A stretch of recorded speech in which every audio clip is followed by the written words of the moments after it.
If you are wondering if we can use an HDMI cable on a OnePlus 15R, then let's give it a try. So over here I have a USB-C to HDMI cable that is right now connected to my TV. So I can plug it in and let's see if anything happens. And it seems that the answer is unfortunately no. It seems that we cannot really use the HDMI output on this phone. You can see that the phone thinks that we are trying to charge the connected device, but of course this is not what we want to do.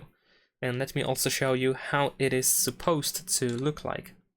So usually if you connect the HDMI cable to a smartphone like OnePlus, then you should have this question whether you want to cast this screen's device to the display. In this case, it didn't happen, so we can safely assume that HDMI cable is not supported.